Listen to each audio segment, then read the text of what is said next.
Dalam nama Bapa dan Putra dan Roh Kudus. Amin. Ada Tritunggal Maha Kudus, Bapa, Putra dan Roh Kudus. Kami bersyukur kepadamu untuk hari baru yang Kau curahkan bagi kami, agar kami hidupi dan kami isi dengan perbuatan-perbuatan baik. Terima kasih hari ini Engkau menunjukkan kepada kami bahwa beriman dan percaya kepadamu tidak secara otomatis terjadi, tetapi melalui proses dan perjuangan.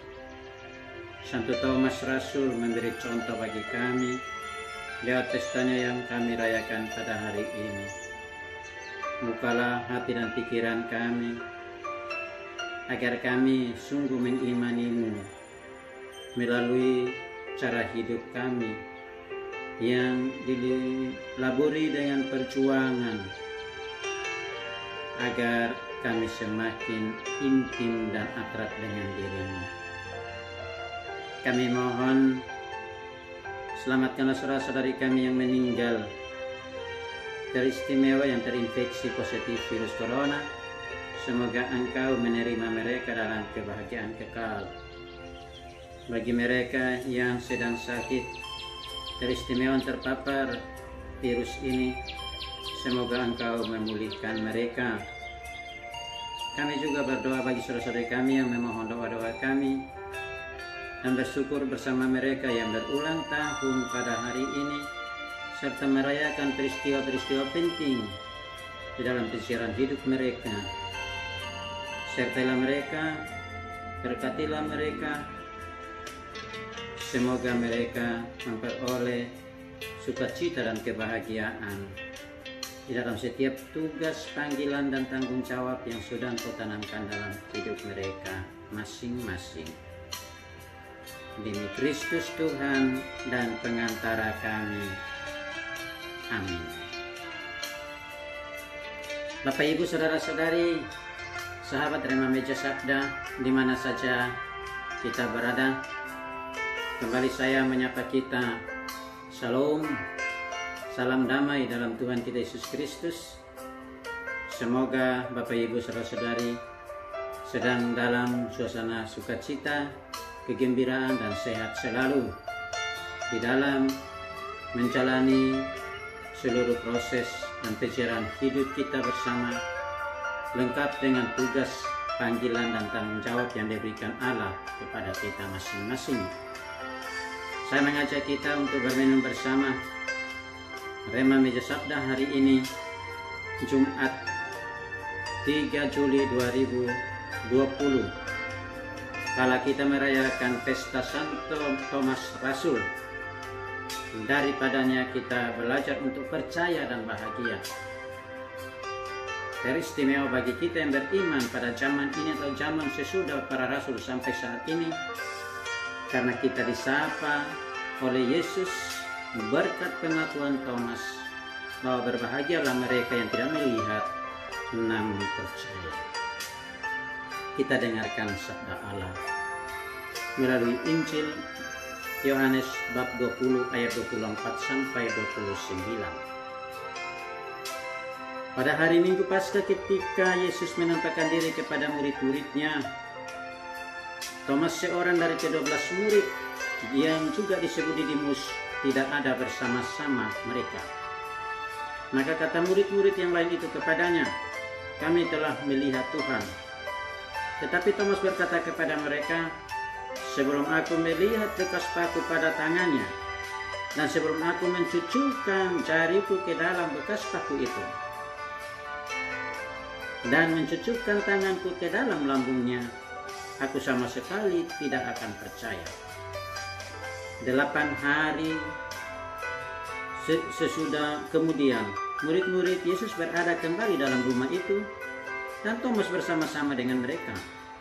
Sementara pintu-pintu terkunci, Yesus datang. Ia berdiri di tengah-tengah mereka dan berkata, "Damai sejahtera bagimu." Kemudian ia berkata kepada Thomas, "Taruhlah jarimu di sini dan lihatlah tanganku.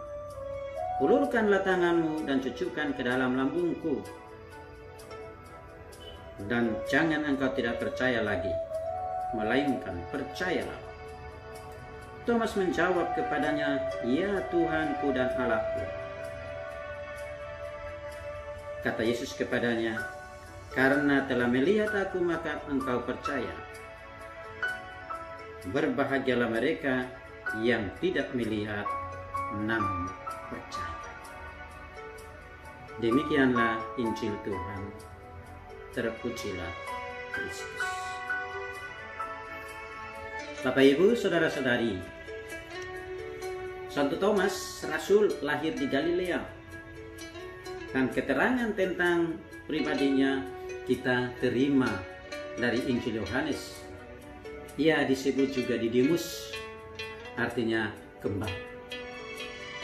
Ia pelayan pembantu, tidak memiliki perahu seperti Petrus dan Andreas.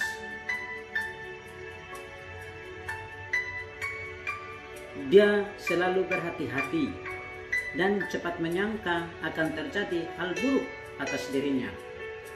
Mungkin latar belakangnya karena ia seorang nelayan pembantu, maka kemungkinan besar hidupnya hampir selalu menjadi berkekurangan.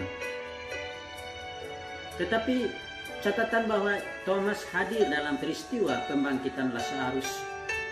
Ketika Yesus mendengar Lazarus meninggal, ia berkeputusan untuk kembali ke Yudea, padahal Yesus dan murid-muridnya baru saja mau dilempari dengan batu oleh penduduk kota itu. Ketika murid-murid tak sanggup menggagalkan rencana dan keputusan Yesus itu, Thomas tampil dan mengajak mereka, "Ayo, kita berangkat bersama-sama, biar mati bersama-sama dengan Dia." Thomas juga seorang yang terus terang,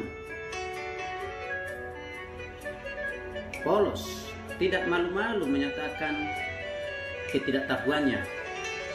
Pada perjamuan malam terakhir, ketika Yesus menjelaskan tentang kepergiannya kembali ke rumah Bapa, ia mengatakan, "Bagaimana kami nggak tahu kemana engkau pergi? Dan bagaimana mungkin kami datang ke situ sampai ke sana?" Dan inilah yang memungkinkan untuk kemudian Yesus menyatakan kepada kita bahwa dirinya lah jalan, kebenaran, dan kehidupan.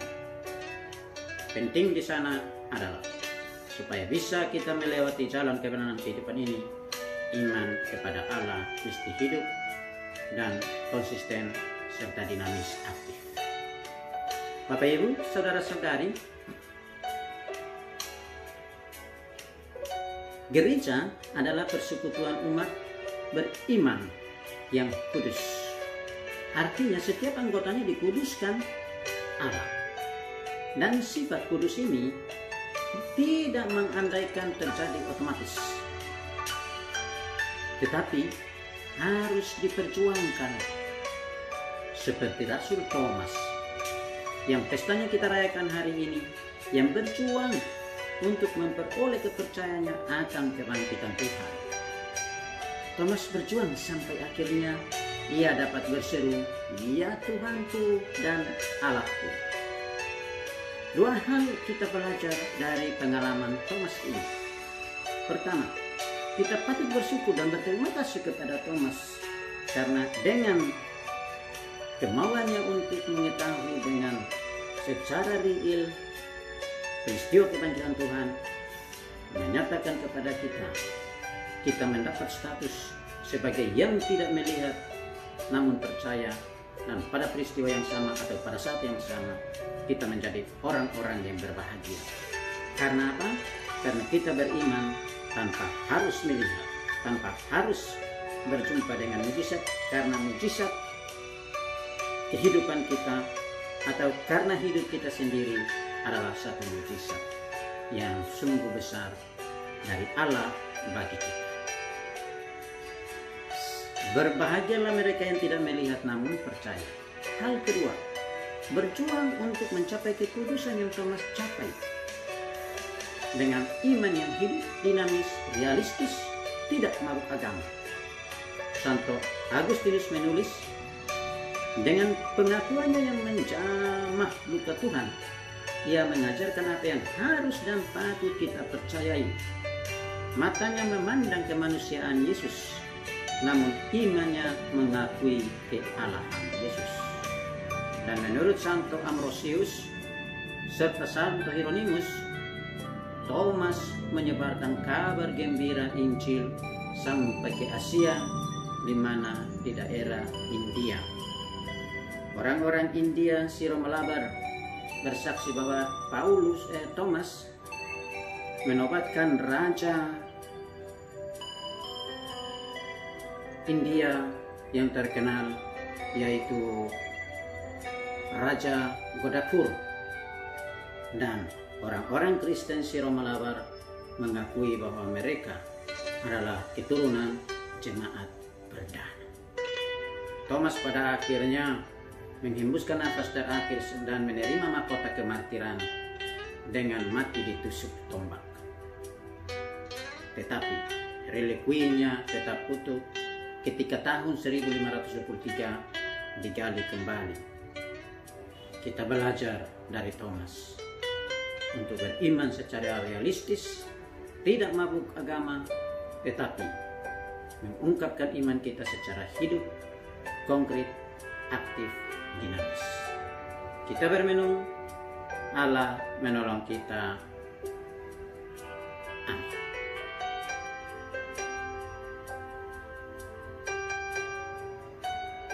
Dalam nama Bapa dan Putra dan Roh Kudus.